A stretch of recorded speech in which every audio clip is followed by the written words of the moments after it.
반갑습니다. 우리 5월 둘째 주 가족예배를 하나님께 올려드리겠습니다. 우리 다 함께 사도신경으로 신앙 고백하겠습니다. 전능하사 천지를 만드신 하나님 아버지를 내가 믿사오며 그 외아들 우리 주 예수 그리스도를 믿사오니 이는 성령으로 잉태하사 동정녀 마리아에게 나시고 본디오 빌라도에게 고난을 받으사 십자가에 못 박혀 죽으시고 장사한 지 사흘 만에 죽은 자 가운데서 다시 살아나시며 하늘에 오르사 전능하신 하나님 우편에 앉아 계시다가 저리로서 산 자와 죽은 자를 심판하러 오시리라. 성령을 믿사오며 거룩한 공회와 성도가 서로 교통한 것과 죄를 사하여 주시는 것과 몸이 다시 사는 것과 영원히 사는 것을 믿사옵나이다. 아멘. 우리 모두 주 하나님 지으신 모든 세계 우리 함께 힘차게 찬양하겠습니다.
오늘 우리에게 주시는 하나님의 말씀은 시편 8편 1절에서 8절 말씀입니다. 시편 8편 1절에서 8절 말씀입니다. 말씀을 제가 봉독해 드리겠습니다. 여호와 우리 주여, 주의 이름이 온 땅에 어찌 그리 아름다운지요. 주의 영광이 하늘을 덮었나이다. 주의 대적으로 말미암아 어린아이들과 젖먹이들이 입으로 권능을 세우시며 이는 원수들과 보복자들을 잠잠하게 하려 하심이니이다. 주의 손가락으로 만드신 주의 하늘과 주께서 베푸신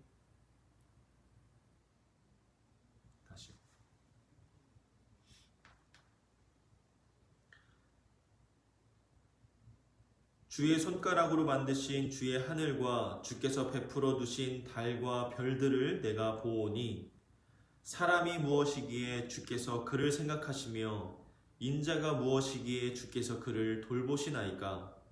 그를 하나님보다 조금 못하게 하시고 영화와 존귀로 관을 씌우셨나이다.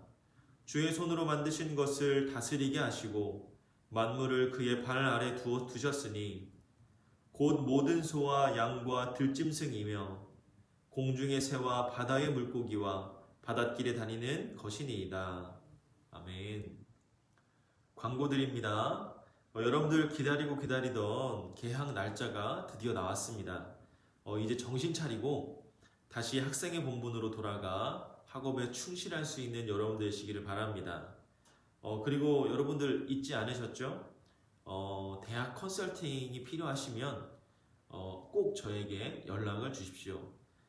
저에게 개별적으로 연락을 주시면 제가 여러분들 대학 입시 컨설팅을 도와드리도록 하겠습니다. 필요한 것은요, 여러분들 생활기록부, 그리고 성적표, 모의고사 성적표 이런 것도 괜찮아요. 여러분들이 대학 입시에 필요한 자료들을 가지고 저랑 시간을 잡고 일정을 잡으시면 제가 여러분들에게 최대한 맞춰서 컨설팅을 좀 진행하도록 하겠습니다. 컨설팅은 1, 2, 3학년 모두에게 다 중요해요. 중요한 건 빠르면 빠를수록 더 좋다라는 겁니다. 여러분들 연락 주시면 제가 많이 도움 드리도록 하겠습니다. 지난주에 드라이브스루 행사를 진행했습니다. 그래서 여러분들 만나서 너무나 반가웠고요. 또 몰라본 친구가 있어요. 여러분들이 그 사이에 정말 많이 변한 거예요. 제가 깜짝 놀랐어요. 제가 못 알아볼 정도로. 우리 고등부 친구들 많이 오셨는데 그때 받아가신 선물 중에 그 선풍기 있죠?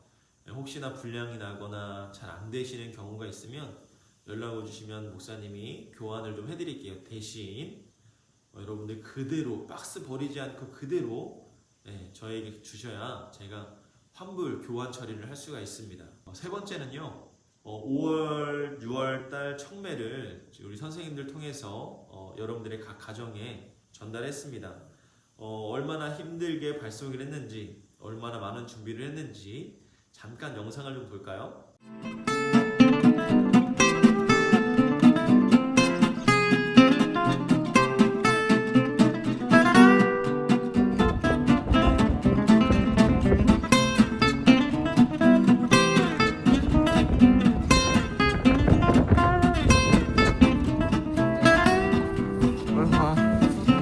고생 많으세요. 내가 애들한테 다 보여줄 거야.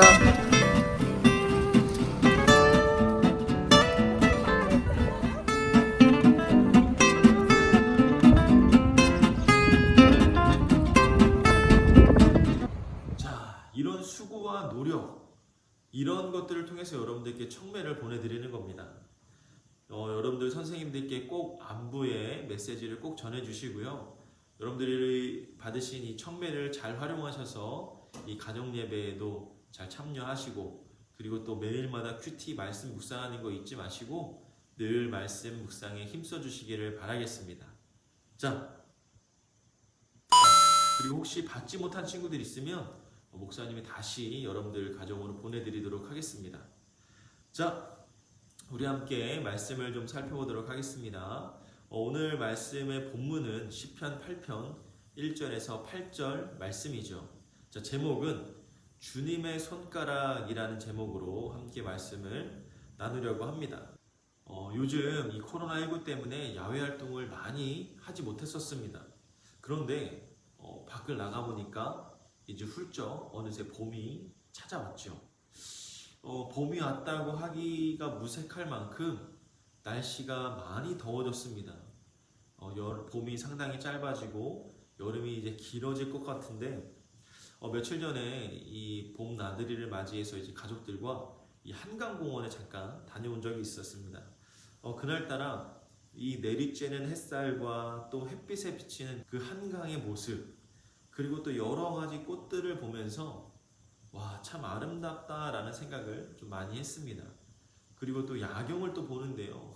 우리 또 야경이 또 얼마나 멋있던지 이 남산 위에서 보는 이 서울의 야경 또한 너무나 아름답고 멋있었던 것 같아요. 자, 여러분들은 이렇게 아름다운 것들을 보면 어떤 생각이 드십니까? 저는 그 아름다운 것들을 보면서 참 이런 생각을 해요. 야, 하나님은 이 아름다운 것들을 어떻게 만드셨을까? 도대체 이것을 만드시고 다스리시는 우리 하나님은 어떤 분이실까라는 생각을 해보게 되었습니다. 자, 여러분들은 어떻습니까? 여러분들에게 하나님은 어떤 분이신가요? 오늘 이 시편의 시인은 한치의 망설임도 없이 하나님을 찬양하는 내용으로 시를 노래하기 시작합니다. 자, 우리 1절의 말씀을 한번 보면 여호와 우리 주여 주의 이름이 온 땅에 어찌 그리 아름다운지요 주의 영광이 하늘을 덮었나이다. 시인은 온 땅의 통치자 되신 우리 하나님의 이름을 찬양하고 그분의 주권과 영광이 온 땅의 하늘 가득하게 채우고 있음을 노래하고 있죠. 반면에 우리 인간들의 모습은 어떻습니까? 우리 인간들은 어떤 존재인가요? 여러분이 끝없이 펼쳐진 그 드넓은 평원 위에 덩그러니 혼자 서 있다라고 한번 생각해 봅시다. 또는 이 바다 한가운데 나 혼자 우뚝 서 있었다, 표류해 있었다라고 생각해 보십시오. 이 광대한 자연 앞에 한없이 작은 나 자신을 아마 발견하게 될 겁니다. 심지어 인간이 아직도 가보지 못한 저 하늘 넘어 우주와 수많은 별들을 한번 생각해 보세요. 하나님께서 지으신 하늘과 별과 우주와 모든 것들에 비하면 우리 스스로를 매우 작고 유한한 존재다라고 느낄 수가 있게 될 겁니다. 하지만 오늘 이 말씀을 보면 우리가 그렇게 보잘것없는 사람은 아닌 것 같아요. 그러한 존재는 아닌 것 같습니다. 오히려 그 이상이다라고 이 시인은 표현하고 있죠. 우리 4절을 한번 보면 사람이 무엇이기에 주께서 그를 생각하시며 인자가 무엇이기에 주께서 그를 돌보시나이까 라고 이야기를 합니다. 인간은 하나님이 가장 친밀하게 돌보는 대상이다라는 거죠. 그 대상이 누구예요? 바로 우리 사람이라는 겁니다. 그뿐만 아니라 우리 5절과 6절을 보면 또 이렇게 이야기하고 있어요. 그를 하나님보다 조금 못하게 하시고 영화와 존귀로 관을 씌우셨나이다. 주의 손으로 만드신 것을 다스리게 하시고 만물을 그의 발 아래 두셨으니. 하나님은 인간에게 특별한 가치와 사명을 부여해 주셨죠. 하나님은 인간을 하나님보다 조금 못하게 만드셨습니다. 이게 얼마나 감사한 거예요. 우리는 하나님과 같이 완벽하지는 않습니다. 우리는 그저 하나님이 지으신 피조물에 불과하지요. 하지만 우리가 꼭 기억해야 될 것은 하나님이 만드신 피조물 중에서는 우리가 가장 최고의 것이다라는 겁니다.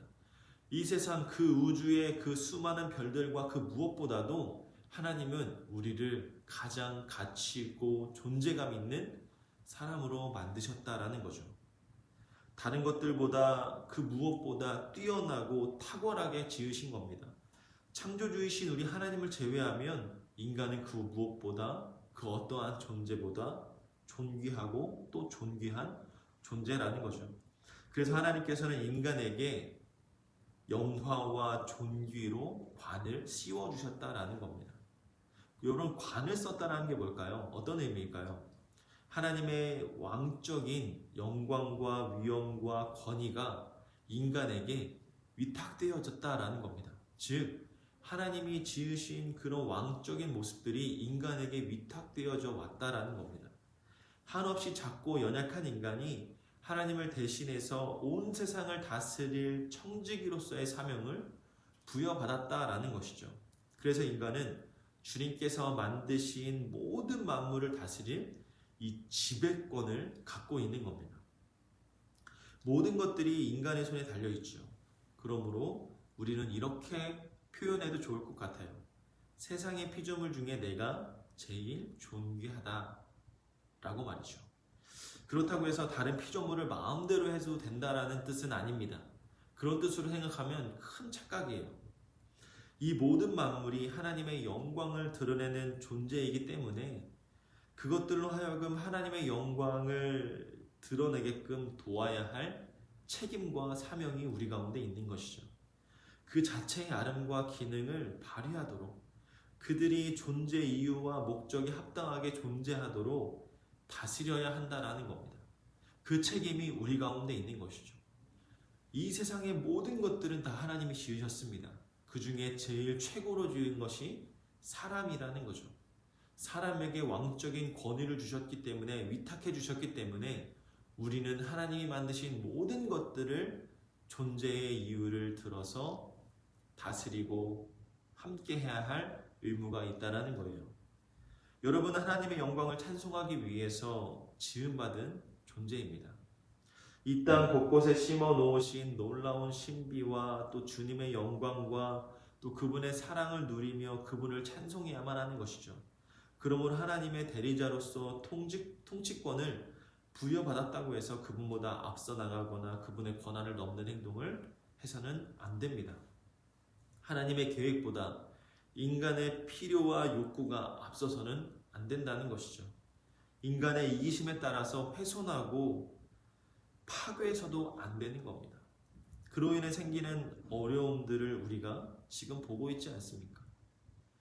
우리는 그저 하나님이 맡겨주신 그 직임에 따라서, 사명에 따라서 세상을 다스려야 합니다. 내 생각대로가 아니라, 내 뜻대로가 아니라 우리 하나님의 생각대로, 하나님의 기준대로, 하나님의 방법대로 그분의 영광을 드러내는 삶을 살아야 하는 것이죠. 주님의 영광이 온 땅에 아름답게 가득 차도록 섬기시는 우리 모두가 되기를 주님의 이름을 소망합니다. 나의 존재의 가치를 기억하시고 나는 하나님의 가장 존귀한 하나님의 자녀로서, 하나님께 지음받은 자로서, 하나님께 그런 왕적인 권위를 위탁받은 자로서 이 세상을 아름답게 다스리고 사명을 감당하는 거룩하고 존귀하고 아름다운 존재임을 반드시 기억하시는 우리 여러분과 가정이 되기를 주님의 이름으로 축복하고 소망합니다. 우리 함께 기도하겠습니다. 사랑이 많으신 하나님 아버지, 오늘도 예배의 자리에 나와 함께 가정 예배를 드리게 하시니 참으로 감사합니다. 오늘 말씀을 통해 하나님께서 저희를 얼마나 아끼고 사랑하시는지를 깨달았습니다. 가장 존귀한 하나님의 자녀로서 하나님이 맡겨주신 사명을 잘 감당할 수 있는 하나님의 귀한 도구로 쓰임받게 하여 주시옵소서. 이제 모든 학교가 오프라인 개학을 앞두고 있습니다. 준비하는 모든 자녀들에게 지혜와 능력을 베풀어 주시고 모든 과정과 절차가 매끄럽게 진행될 수 있도록 축복하여 주시옵소서. 이제 함께 모여 예배를 준비하는 시점에 다가왔습니다. 우리 모두 건강한 모습으로 서로를 축복하며 만날 수 있도록 끝까지 함께하여 주시옵소서. 감사드리며 예수님의 이름으로 기도하옵나이다. 아멘. 이제 다 함께 주기도문 하시겠습니다. 하늘에 계신 우리 아버지여, 이름이 거룩히 여김을 받으시오며 나라의 임하옵시며 뜻이 하늘에서 이룬 것 같이 땅에서도 이루어지이다. 오늘날 우리에게 일용할 양식을 주옵시고 우리가 우리에게 죄 지은 자를 사하여 준 것 같이 우리 죄를 사하여 주옵시고 우리를 시험에 들게 하지 마옵시고 다만 악에서 구하옵소서. 대개 나라와 권세와 영광이 아버지께 영원히 있사옵나이다. 아멘. 이제 다 함께 3분 동안 우리 나라와 그리고 한국 교회와 우리 충현교회와 고등부를 위해서 합심해서 기도하도록 하겠습니다.